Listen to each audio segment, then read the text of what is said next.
Mensajes de los oyentes. Por ejemplo, este de Eduardo, que marca un error conceptual. Anoten. Tiene que ver con lo que charlábamos antes de empezar, en el momento mismo de empezar la mesa. Él dice, efectivamente acaba de empezar el año. Hasta hoy, política y administrativamente, lo que sucedió hay que cargarlo a 2017, a la coda de 2017. Digamos un 2017 plus. El año está empezando ahora. Está bien. No es que haya un periodo de tiempo en el limbo, no, sino que efectivamente lo que se prolonga es el fin de año, que es muy extenso. Y sí, fíjate, por ejemplo, que las movilizaciones de los autoconvocados, ¿por qué arrancan? Porque se estaba demorando una reunión que las gremiales del agro habían pedido con el presidente Vázquez a fines del año anterior. Bueno, ¿no? Entonces, no sé. Yo vi una nota muy simpática en el diario El Observador ayer acerca de la llegada del último ciclista, que cobró una notoriedad ese pedalista de un club de Melo, creo, Feijóo se llama, creo, y estuvo muy bien, muy interesante y muy divertida la anécdota, que era como el hombre que cuando llegó ayer, además que llegó obviamente como 20 minutos después del ganador de la vuelta, dijo, bueno, ahora sí empieza el año, como que él mismo decretó el comienzo del año. Feliz año nuevo para todos. Muy divertido, muy bueno. Bueno, ténganlo en cuenta entonces para vuestras investigaciones académicas de adelante. Seguro encontramos evidencia empírica que avale esa hipótesis. Hay que hacer un corrimiento. El año empieza en abril, por ejemplo. Sí. En todo caso, el año legislativo, que ya se mide, no se mide con año calendario, enero-diciembre, sino que se mide con año gobierno, que es marzo o febrero, ¿no? Pero todavía después en marzo te queda la semana de turismo. Sí. Entonces, el arranque siempre es complicado. Es un factor distorsivo que hay que eliminar de la estadística, ese. Seguimos en la mesa de análisis político, la primera de este año legislativo, porque estamos en abril. Seguimos, estamos con Fernanda Boidi, Daniel Buquet, Daniel Chaschetti y Federico Irazábal.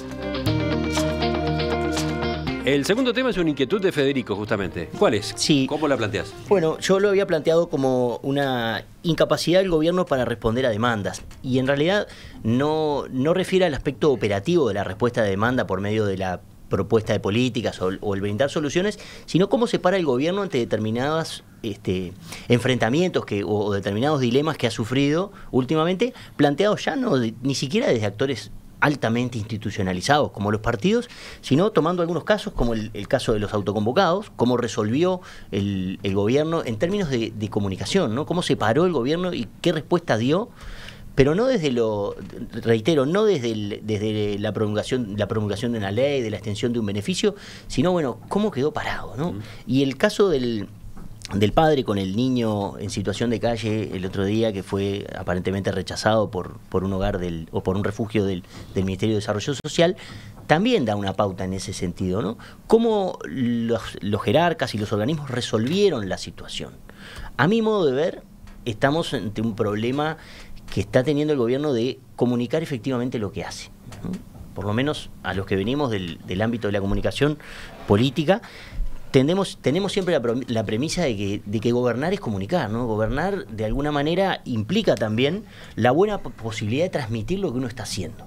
Y una de las frases más escuchadas a modo de excusa de los políticos es decir, bueno, estamos haciendo las cosas muy bien, pero no las estamos sabiendo transmitir, ¿no? Eso lo hemos escuchado tantas veces. O la ciudadanía tiene dificultades para entender lo que nosotros estamos haciendo o cómo estamos conduciendo el rumbo del país. Lamento comunicarle a quienes se escudan en esa vieja excusa de que no están cumpliendo una de sus cometidos, que es efectivamente, bueno, demostrarle a la ciudadanía que efectivamente están haciendo las cosas bien. Eso es parte también de la acción de gobierno, comunicar efectivamente. Y eso me da la impresión a mí a que muchos de los actores que están hoy involucrados en la gestión no han entendido el nuevo planteo de reglas de juego que implica la comunicación. Hoy tenemos una comunicación que ha dejado de estar mediatizada, una comunicación que de alguna manera tiene una posibilidad, a través de las redes sociales, a través de los distintos instrumentos que manejamos cotidianamente, de saltearse la intervención de los medios de comunicación. Y por tanto, un padre en situación de calle tiene posibilidad, por más que hubiese sido acompañado en su momento por cámaras de televisión al refugio del Mides, tiene la posibilidad de hacerse oír y de plantear una demanda y una inquietud de manera directa al gobierno. Y luego, en el juego del diálogo y de la discusión, los ministros, los subsecretarios, los distintos dirigentes dialogan con ciudadanos comunes, a veces hasta con cuentas falsas y con individuos que operan políticamente, en un espacio de discusión nuevo, que algunos dirán que está magnificado, estoy de acuerdo, a veces está sobre-representado lo que Twitter o las redes sociales significan, pero se está abriendo un espacio para esa discusión. Es un bicho difícil de domar, ¿no? Ya que hemos pasado por las jineteadas, te quiero ver jineteando a las redes sociales, ¿no? Son injineteables, creo. Porque tienen, pero como una de sus características más frecuentes, la histeria, ¿no? La histeria, el razonamiento en base a eslóganes, en base a 3 datos sueltos ya hay un escándalo. Pero bueno, esa es la realidad con la que hay que lidiar y con la que los gobernantes, los dirigentes políticos tienen que lidiar. Lo cierto es que lo que no debería jamás el gobierno es entrar en esa histeria. Repasando los temas de hoy, yo leía el comunicado de presidencia a propósito del colono que increpó al presidente. Es un comunicado en la web oficial de presidencia, o sea, es la vocería oficial. Y parecía uno de esos comentarios de estas personas enojadas con las noticias en cualquier portal. Faltaba decir, y aparte es un bolso amargo, o ¿no? Corriste, gallina. Realmente era lo único que... Ese era el tono. Y eso es inaceptable. En general, yo creo que esto va más allá de las redes sociales.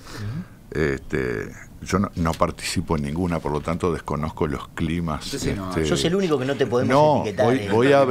Voy a hablar justamente de los escépticos. De la red más conocida, que es la televisión y los medios de comunicación tradicionales, donde hay algunos voceros del gobierno, creo que no son todos, ¿no? Pero hay algunos voceros del gobierno. Bonomi es un caso típico, pero me pareció Arismendi también ayer, justamente hablando de este caso, que cuando se sienten acusados por alguna situación, en lugar de mostrar empatía y explicar la situación y entender a la gente, ¿no? La gente, en el caso de Bonomi, la que fue asaltada, las víctimas de un delito, o en este caso este hombre que por suerte tuvo una gran fortuna y que su caso se mediatizara en realidad. Bueno, no sé qué tanta fortuna, veremos cómo se evoluciona. Bueno, tiene casa y parece que le han ofrecido trabajo. O sea, el hombre tuvo una extraordinaria fortuna y esto obviamente no se le puede resolver a todo el mundo, pero pobre hombre, por lo menos hasta ese momento, uno debería mostrar empatía. Entonces, lo que hacen algunos ministros o voceros es, no, pará, a mí no me digas, nosotros estamos haciendo todo bien, disculpame, tengo las cifras. Es obvio que los casos aislados desde el punto de vista de la política pública son irrelevantes, ¿no? Exacto. Y esto lo puedo decir yo porque nadie me va a acusar y me va a decir, porque a vos no te importa la vida de... No, sí, me importa la vida de todo el mundo. Pero es obvio que cuando vos haces una política, trabajás sobre los macroindicadores. Por lo tanto, casos va a haber siempre, casos malos, casos negativos, siempre va a haber. Y la política pública no se trata de resolver casos, se trata de resolver el problema social concreto, el problema de vivienda, en el caso de este hombre. Esto es lo que no se logra transmitir, o lo que la publicidad y los medios generan como una especie de trampa discursiva, dialéctica, donde el gobierno no es capaz de generar una dinámica favorable.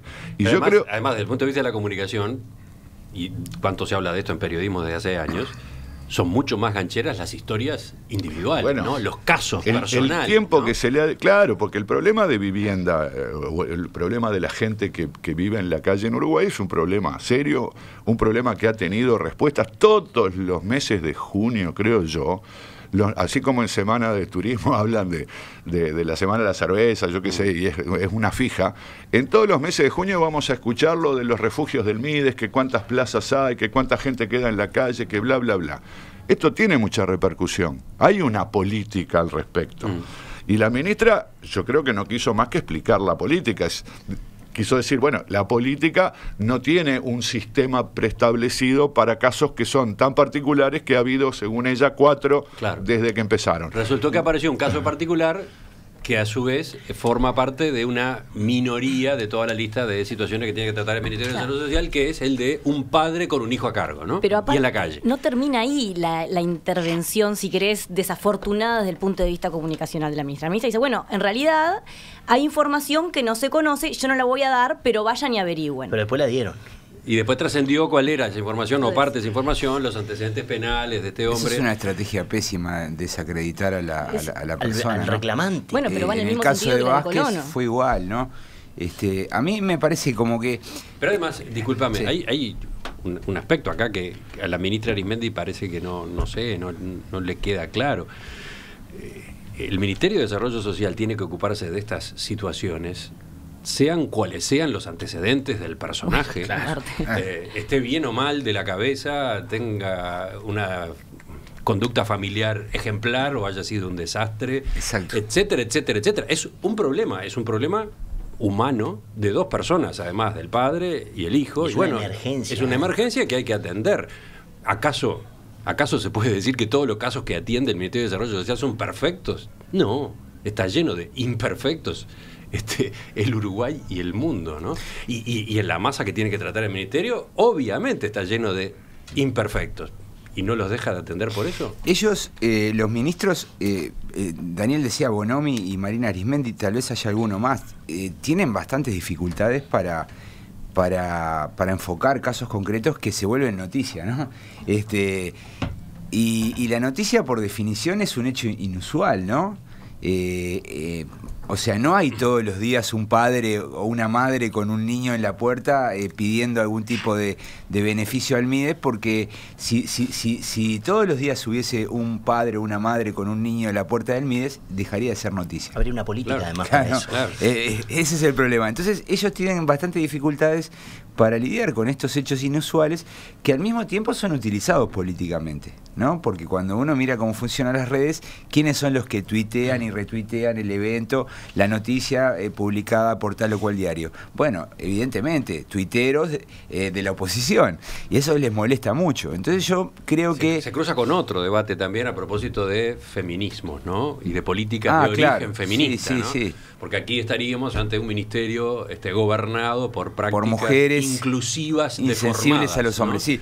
Pero de todos modos, yo creo que el problema, y me parece que eso lo decía muy bien Federico al comienzo, el gobierno no sabe lidiar muy bien con este tipo de casos, está teniendo dificultades. Esto le genera algunos...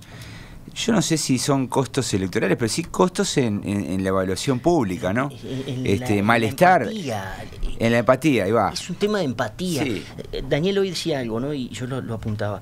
Las políticas públicas son generalistas, pero la comunicación, ya no la política, cualquiera, cuando una marca de un refresco te quiere vender algo, apunta a la historia, apunta a lo personal.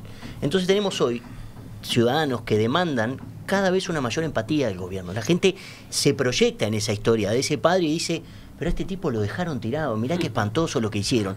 Y todavía peor, obviamente, el manejo abusivo, policial prácticamente, de la divulgación de los antecedentes penales de una persona, como una suerte de escrache público de decir, mirá que vos no tenés derecho a reclamar nada porque antes te portaste muy mal. O sea, son dos problemas de naturaleza distinta y son dos problemas importantes. Absolutamente distintos y pésimos. Y hay otro problema que subyace, que es la escasa preparación profesional de los políticos para la comunicación. Yo dudo que la mayor parte de los ministros, integrantes del elenco de gobierno, de la oposición, etcétera, hayan asistido alguna vez a un taller de media training o de manejo de comunicación. O sea, es obvio que no, pero te pasan estas cosas. Está bien, pero lo que vos decís, vos fíjate que Uruguay no tiene el vocero, el cargo del vocero, ¿no? Las series del gobierno de Estados Unidos son muy populares y todo el mundo, bueno, y se ven los informativos, que no sale el presidente ni el ministro a la prensa atender sale cada algo uno. Muy importante. Pero muy excepcionalmente. Pero ¿qué hay? Hay un speaker, una persona que se encarga de atender a los medios. El Poder Judicial. Que es amigo de todos los Paulo periodistas. Lo hacía muy bien. Bueno, y que baila con las más feas. Y que sabe hacer esas cosas y que discute un ratito antes, cómo encaramos este asunto, cómo salimos de esto. Gente que conoce el palo. Claro. Eso es una atención profesional al asunto. Y no se dan cuenta que lo que hay del otro lado es un fenómeno mediático. No hay, obviamente la gente pensará cualquier cosa, pero a este señor, obviamente no le sirve decir, vamos a decir lo que sabemos. Lo que sabemos es que él fue al MIDES y que de ahí rebotó, ¿no? No sabemos hasta qué punto pidió que le resolvieran. Capaz que el tipo fue y dijo, mira, esta es mi situación, no sé qué. Fíjate que no tenemos... llevar el hijo al INAU y a él a un refugio masculino. No sé hasta qué punto le ofrecieron. Le dijeron, mira, estos son los programas que nosotros tenemos. Si yo voy a averiguar y me dicen, ok, entonces no tenés ningún programa que me sirva. Muchas gracias, hasta luego. Ahora, luego hace esta declaración y él queda como víctima, y lo que a él lo salva, lo que le genera simpatía en otras personas y en particular en la persona que le ofreció una vivienda, es que él es una víctima. Y a la víctima no le sirve decir, no, mirá, en el Mides me trataron bárbaro, lo que pasa es que yo entiendo perfectamente, los programas que tienen no incluyen mi situación, es particularmente extraña. No, dice, no, si ahí no me resolvieron nada, no sé qué. Entonces, claro, a él refuerza su posición que le favorece. Y lo que tiene que hacer el Mides del otro lado, justamente no es lo contrario, no es decirle, no, este hombre no pidió nada, este hombre no se quiso identificar, anda a saber, porque capaz que tiene antecedentes, o cosas por el estilo. Sino una habitación en algún lado, eso es lo que tiene que hacer. Nosotros lo atendimos y nosotros ya mismo vamos a comunicarnos con esta persona para ofrecerle las soluciones que tenemos, aunque tal vez para él no sean las mejores. Dice uno de nuestros oyentes, Eugenio, ya lo dijeron varios autores, es en las difíciles cuando deben salir los valores. Claro, si hay, agrega. Bueno, pero fíjate que el único intento en el último tiempo del gobierno de cambiar la estrategia comunicacional también salió mal, que fue poner a Fernando Vilar como vocero en una conferencia de prensa. O sea, innovaron, pero están probando. Yo creo que innovaron sin ningún fundamento. Hay una absoluta falta de profesionalización en lo que es la comunicación de presidencia, en lo que es la comunicación de los ministerios, en lo que es la comunicación política en general en el Uruguay. Si uno mira a otros países, uno ve la comunicación de otros países. No necesitamos irnos demasiado lejos, ¿no? Pero hay que ir a Chile. También en este rubro también como que se observa como una bajada de brazos de parte del Frente Amplio, ¿no? Porque al principio hubo mucha innovación, ¿no? Se trabajó con la estética, había un esfuerzo porque no crear figuras de vocero, pero yo recuerdo que siempre en las reuniones del Consejo de Ministros había un ministro que informaba sobre la globalidad de la actividad de gobierno. Eso se hizo, pero quedó ahí, ¿no? No hubo nuevas innovaciones y no se avanzó, ¿no? En esta administración hubo un intento de posicionar a Roballo como una suerte de vocero también, con bastante suceso.